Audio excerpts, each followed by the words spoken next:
মোৰ এই গাড়ীখনৰ নামত আজি মই 8,000 টকা ভৰিলো বিনা কাৰণত। লগতে আকৌ 1.5 বছৰৰ মূৰত মই গাড়ীখনৰ আৰচিখন পালো। কি যে লতি ঘটি হৈছে এই গাড়ীখন লৈ মোৰ লগত। আপোনালোকৰ লগত যাতে এনেকুৱা নহওক মই তাকে বিচাৰিছো।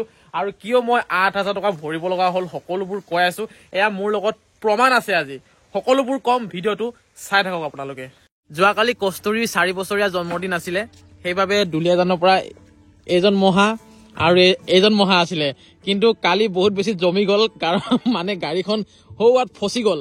তাৰ পাছত যিটো অৱস্থা হ'ল কি ক'ম আৰু।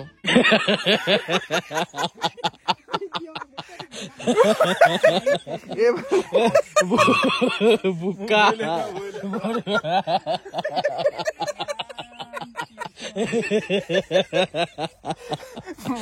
মহাই মানে গাড়ীখন সেইফালে নি ফচাই ললে, তাৰপিছত ওলাবলে চেষ্টা কৰোতে কৰোতে এই অৱস্থা।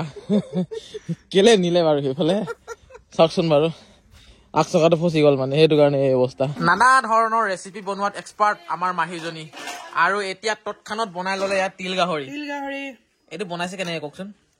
গাহৰিখিনি বইল কৰি ললো, তাৰপিছত ষ্টিম কৰি ললো, বা বনালো। ৰাতিপুৱা চিয়ালুটি খুৱালো। আয়ো দেখিয়ে ভাল লাগি গৈছে, কিন্তু গাহৰি নোখোৱা মানুহ যে মোৰ উপায় নাই আৰু। আৰু এজনী আহিছে তিল গাহৰি টেষ্ট কৰিবলৈ। মজা।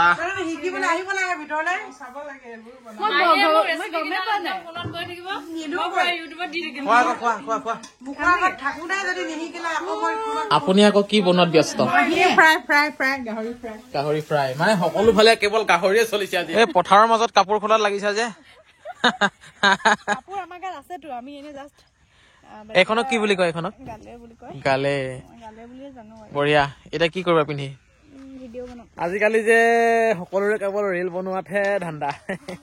ময়ো একেটাই বাৰু। এতিয়া দুয়োজন মহাকেই ধন্যবাদ দিছো দেই, অকনমান মৰম যাচিছে। হালধীয়া মিলি গৈছে দেখোন। এতিয়া ধুনীয়াকে গৈ থাকিব আৰু লাহে লাহে গৈ থাকিম আমি, ধুনীয়াকে গৈ পাবগে লাগে। ৰাতিপুৱাৰ সময় যিহেতু আৰু ভাতৰ সময়। এইখিনি কিনো? এইখিনি হৈছে কণী ফ্ৰাই, আৰু এইখিনি হৈছে চানা আৰু বিলাহী ফ্ৰাই। তাৰ পাছতে ইয়াত আছে দালি, বইল দালি। কিমান ধুনীয়া, দেখাতে ধুনীয়া লাগিছে, খাবলৈ যে কিমান ভাল হ'ব মই বুজাবলৈ পৰা নাই। আৰু সকলোকে নমস্কাৰ মোৰ এটা নতুন ভিডিঅ' লৈ। জীৱনটোত যে কেৱল সমস্যা কি যে কৰিম। 1.2 কিলোমিটাৰ দূৰৰ পৰা নিজে ৱাৰ কিনি টকা খৰচ কৰি 10-12 হাজাৰ টকা খৰচ কৰি ৱাৰ কিনি BSNLৰ ফাইবাৰ লগালো, কিন্তু ছাৰ্ভিচ ভাল নাপাওঁ। মাহে মাহে বিল দি আছো, বিল দিবই লাগে, কিন্তু বিলটো দিও ধুনীয়াকে, সেইমতে ছাৰ্ভিচটো নাপাওঁ। ইমানে বেয়া, 24 ঘণ্টাৰ মূৰত চাগে 20 ঘণ্টা বাদ দি 4 ঘণ্টা ভালদৰে ইণ্টাৰনেটটো নাথাকে নেকি। নাথাকে বুলি ক'লেও ভুল নহ'ব। এতিয়াও নাই, চাওকচোন, এয়া ন' ইণ্টাৰনেট। আৰু 1.2 কিলোমিটাৰ দূৰৰ পৰা টকা খৰচ কৰি ৱাৰ কিনি ফাইবাৰ লগোৱাৰ কোনো প্ৰয়োজন নাই মোৰ। কিন্তু প্ৰয়োজন এইটো কাৰণে লৈছিলো যে ইণ্টাৰনেটটো সকলো সময়ত ভাল নাথাকে। সেইটো কাৰণে লৈছিলো যাতে ভিডিঅ' আপলোড কৰিবলৈ স্পীড হয়, ইণ্টাৰনেট চলাবলৈ যাতে ভাল হয়।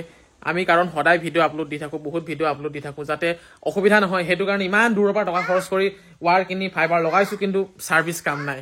বিলটো দিব লাগে, কিন্তু সেইমতে ছাৰ্ভিচটো একেবাৰে নাপাওঁ। সৌফালে চাওক নাৰিকল পুলি আনি থৈছো, আৰু এইফালে চাওক জলকীয়াৰ পুলি আনি থৈছো। ভোট জলকীয়াৰ পুলি দেখিছে? এইবোৰ চাওক, বঢ়িয়া ভোট জলকীয়াৰ পুলি।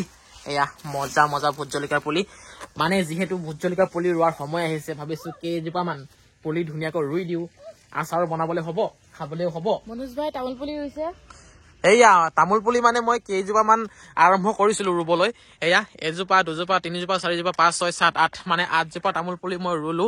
আৰু আজি আকৌ ৰুম বুলি ভাবিছো, মানে গোটেই বাউণ্ডাৰীটো তামোল পুলি লগাই দিম বুলি ভাবিছো। পিছত বুঢ়া বুঢ়ী হলে মানে তামোল বেছি খাম আৰু ন, পাণ তামোল বেছি হয় নাই?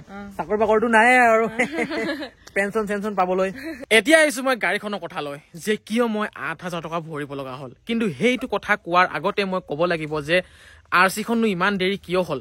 প্ৰায় 18 মাহৰ পাছত, 18 মাহৰ মূৰত মই পাইছো কিন্তু আৰচি।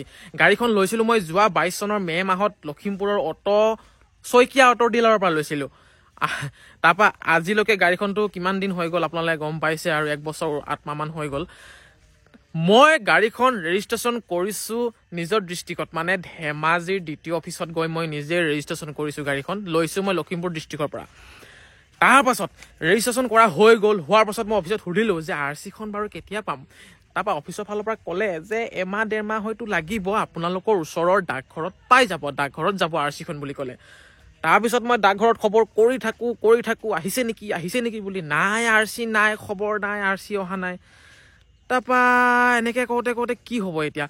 হঠাৎ এদিন মানে ডিলাৰৰ যিজনে মোক গাড়ীখন দিছিলে তেওঁৰ লগত কথা পাতোঁতে তেওঁ ক'লে যে আজিকালি বহুত দেৰি লাগে, RC-বোৰ সোনকালে নাহে নহয় বুলি ক'লে। 7 মাহ 8 মাহ লাগিয়ে যায় বুলি ক'লে। 7 মাহ 8 মাহ ইমান দিন হয় জানো বুলি মানে মই আন মোৰ লগৰ কিছুমানেও গাড়ী লৈছিলে সেইখিনি সময়ত, তেওঁলোকক সুধিলোঁ। তেওঁলোকেও সেইটো কথাই ক'লে, দেৰি লাগে বোলে, নাই পোৱা ময়ো এই বুলি ক'লে। আৰু আগতো গাড়ী লোৱা মানুহক সুধিছিলোঁ, তেওঁলোকেও ক'লে মোৰো 5 মাহ 6 মাহ হ'ল নহয়, পোৱাই নাই RC বুলি ক'লে। মই ভাবিলোঁ কথাষাৰ হয়, মিছা নহয়। নাই বছৰ পাৰ হৈ গ'ল, নাই RC, কি হ'ব এতিয়া। অফিচত খবৰ কৰিলোঁ, কি হ'ল বাৰু, মই RC-খন নেপালোঁ দেখোন বুলি ক'লোঁ। তাৰপৰা তেওঁলোকে চেক টেক কৰি চালে, দেখিলে যে ডিলাৰৰ ফালৰ পৰা হেনো গাড়ী নম্বৰ আপডেট কৰি দিয়া নাই, যাৰ বাবে RC প্ৰিণ্ট হোৱা নাই অফিচত, এই বুলি ক'লে মোক। মই লগালগ ফোন কৰিলোঁ অফিচত যে আপোনালোকে গাড়ী নম্বৰ হেনো আপডেট কৰি দিয়া নাই, কিবা কিবি হেনো, সেইটো কাৰণে RC হেনো প্ৰিণ্ট হোৱা নাই, এই বুলি ক'লোঁ। তেওঁলোকে 2-3 দিনমান পাছত সেই কামটো কৰি দিলে। দিয়াৰ পাছতে মানে এইসোপা কৰোঁতে 14 মাহ হৈ গ'ল। গাড়ী লোৱাৰ 14 মাহৰ পাছত মানে গাড়ী নম্বৰ আপডেট কৰি দিছে। ইমান দেৰি হৈ গ'ল পাই, সোনকালে হ'লে সোনকালে পালোহেঁতেন। 14 মাহৰ পাছত যিখিনি সময়ত 14 মাহ হ'ল মোৰ গাড়ীখন লোৱা, সেইখিনি সময়ৰ পৰা মানে অফিচত হেনো RC প্ৰিণ্টেই নহয়, অনলাইনৰ পৰা RC উলিয়াই ল'ব লাগে হেনো। আৰু আচল কথাটো হ'ল আমাৰ ঘৰৰ পৰা দ্বিতীয় অফিচলৈ দূৰত্ব হৈছে 100 কিলোমিটাৰ, অহা যোৱা 200। হঠাৎ যাম বুলি ক'লেও যাব নোৱাৰোঁ, আহিম ক'লেও আহিব নোৱাৰোঁ। মানে 200 কিলোমিটাৰ অহা যোৱা কৰাটো বহুত মানে কঠিন কাম হৈ যায়। সেইবাবে মানে অফিচলৈ যাম কৰোঁতে বহুত এনেকৈ দেৰিও হৈ যায়, বহুত অসুবিধা, মানে দূৰ হয়তো। মই ভাবিলোঁ এনেকৈতো নহ'ব, RC-খন ল'বই লাগিব। আমাৰ অসমত বাৰু চলি যায়, RC নহ'লেও কিবা কিবি মোবাইলত দেখুৱাই হ'লেও মানিব পৰা যায়, কিন্তু অৰুণাচলত মানে সোমালে পুলিচে RC-বোৰ বিচাৰে। সেইটো কাৰণে নামানেতো, চব জেগাৰ পুলিচে চব কথা নেমানে যে, আকৌ RC দেখাব লগাও হৈ যায়। গ'লোঁ আৰু নগাঁৱৰ পৰা খুৰা-খুৰীও আহিছিল, গ'লোঁ লগতে। মই মানে অফিচৰ কামবোৰ বৰ ভয় খাওঁ, বৰ লেহেমীয়া হয় যে, ঘপকৈ নহয়তো। মানে অফিচৰ কামবোৰ কৰিবলৈ বহুত আমনি পাওঁ। খুৰাও সাহস কৰি মোক মাতিলে, লৈ গ'লোঁ আৰু মুঠতে অফিচত গ'লোঁ। অফিচৰ পৰা ক'লে যে আজিকালি RC প্ৰিণ্ট নহয়তো, আজিকালি নিজেই উলিয়াই ল'ব লাগে অনলাইনতে বুলি ক'লে। কথাটো তেনেকুৱাহে মানে। মই যে নম্বৰ আপডেট কৰিছিলোঁ গাড়ী লোৱা 14 মাহৰ পাছত, সেই 14 মাহৰ সেইখিনি সময়ৰ পৰা মানে RC প্ৰিণ্ট নহয়, সেইটো কাৰণে মই সেইখিনি সময়তো নাপালোঁ মানে RC-খন। কথাটো তেনেকুৱা। তাৰপিছতে ডুপ্লিকেট RC কাৰণে এপ্লাই কৰিব লাগিব বুলি ক'লে। তাৰপিছত এপ্লাই কৰিবলৈ সাজু হোৱাৰ পিছত দেখিলোঁ 3টা চালান পৰি আছে গাড়ীখনৰ নামত। মই বোলো হে প্ৰভু, হে হৰি ৰাম, কি হ'ব এতিয়া। অভাৰ স্পীডৰ চালান, এটা 2000কে 6000 টকা, 3টা চালান, এটা ডিব্ৰুগড়ত, এটা লখিমপুৰত, এটা নগাঁও বাইপাছত। হে প্ৰভু, কি হ'ব এতিয়া। সেই চালান নিদিয়া পৰ্যন্ত মই মানে ডুপ্লিকেট RC কাৰণে এপ্লাই কৰিব নোৱাৰোঁ, বা গাড়ীখন মই কাৰোবাক ভৱিষ্যতলৈ বেচিম ক'লেও বেচিব নোৱাৰিম, একো কৰিবই নোৱাৰিম মুঠতে মই চালান নিদিয়া পৰ্যন্ত। দিলোঁ আৰু 6000 টকা গ'ল আৰু পানীত। দিলোঁ আৰু চালান, এয়া মোৰ হাতৰ ৰিচিপ্ট কেইখন আছেই। তাৰপাছতে আকৌ ওলালে নহয় এটা বগীবিল দলঙৰ ওপৰত 4টা চালান, অভাৰ স্পীডৰ 80ৰ ওপৰত চলাইছোঁ হেনো মই। কি যে হ'ব, মানে 8000 টকা গ'ল চালানৰ নামত। তাৰপাছতহে মই ডুপ্লিকেট RC কাৰণে এপ্লাই কৰিব পাৰিলোঁ। সেইসোপা মানে মোৰ লটি ঘটি, কি যে হ'ব। অৱশেষত মই ডুপ্লিকেট RC পাই গ'লোঁ অফিচত, সেইদিনাখনেই যিদিনাখন মই অফিচলৈ গৈছিলোঁ। আৰু অফিচৰ এজন দাদাই মোক বহুত বেছি সহায় কৰিলে, তেখেতক বহুত বেছি ধন্যবাদ দিব লাগিব, কাৰণ তেখেতে যদি সহায়খিনি নকৰিলেহেঁতেন মই সেইদিনাখনো মানে RC-খন উলিয়াবই নোৱাৰিলোহেঁতেন। পুলিচ ৰিপৰ্ট উলিয়াব লগা হ'ল RC হেৰালে বুলি। বহুত কথা আৰু মুঠতে পালোঁ বাৰু, যিয়ে নহওক। চাওক, এইটো ভিডিঅ'ত মই এইখিনি কথা কোৱাৰ মেইন কাৰণটো এইটোৱেই যে আপোনালোকেও যদি RC পোৱা নাই, বহুত দিন হৈ গৈছে, তেতিয়াহ'লে ভালদৰে অফিচত খবৰ কৰি চাওক কাৰণটো কি নোপোৱাৰ। ময়ো মানে সেই আনৰ কথাত পাম বুলি ভাবোঁতে বছৰ পাৰ হৈ ক'ৰবাত পালেগৈ। সেইবাবে অলপ ভালদৰে সকলোফালে খবৰ লওক, কিয় নাই পোৱা বা কিয় দেৰি হৈছে, নহ'লে আপোনালোকৰো মোৰ দৰে গতি হ'ব। 2 দিন আগত যিহেতু কস্তুৰীৰ জন্মদিন পাৰ হৈ গ'ল, আৰু জন্মদিনত কস্তুৰীৰ কি উপহাৰ উঠিছিলে তাকে অকণমান মাকে খুলি খালি চাই আছিল, আৰু কস্তুৰী চাই আছিল। টেবুলখন বেবী খুলিব নালাগে নেকি, সেইখন পেকিঙে থাকক ন। মই কৈছোঁ পেকিঙে থাকক, খুলিব নালাগে বুলি কৈছিলোঁ। সেইখন জেগা নাই থ'বলৈ ঘৰটোত। আৰু চাওঁ হাতৰ সেই দুখন, চাওঁ ফটো দুখন দেখাই দিয়া। ইমান ধুনীয়া ফটো দুখনো গিফ্ট পাইছে কস্তুৰীয়ে, দেখিয়ে ভাল লাগি গৈছে। ভাল লগা ফটো মানে এই দুখন আৰু এই দুখন ফটো মই মৰা ফটোৱে হয় মোৰ নিজৰ আইফোনটোত মাৰিছিলো আইফোন 13 Pro Maxত 3xত মাৰিছিলো পাছফালে ব্লাৰ কৰি পৰ্ট্ৰেট কৰি বহুত খুব ভাল লাগিছে ফটো দিছে কিন্তু বহুত বেছি ভাল লাগিছে মানে ফটো কেইখন পাই মানে ফটো সিলেক্ট কৰিব জানিছে কিন্তু সেইটো মোৰ বেছি ভাল লাগিছে ফটো দুখন বেছি ধুনীয়া লাগিছে মোৰ মানে একেবাৰে ভাল লগা ফটো এই দুখন ভিডিঅ'টো মই ইমানখিনিতে হেক কৰিবলৈ বিচাৰিছো আৰু আজি বহুত কুঁৱলী পৰিছে ইমানেই ঠাণ্ডা হৈছে হাতবোৰ বৰফৰ দৰে হৈ গৈছে চোলাও নাই পিন্ধা শুবলৈ লৈছিলো আকৌ মানে বিছনাৰ পৰা উঠি আহিলো কষ্টুৰি হেনো আমনি পাইছে মই শুই এডিটিং কৰাৰ কাৰণে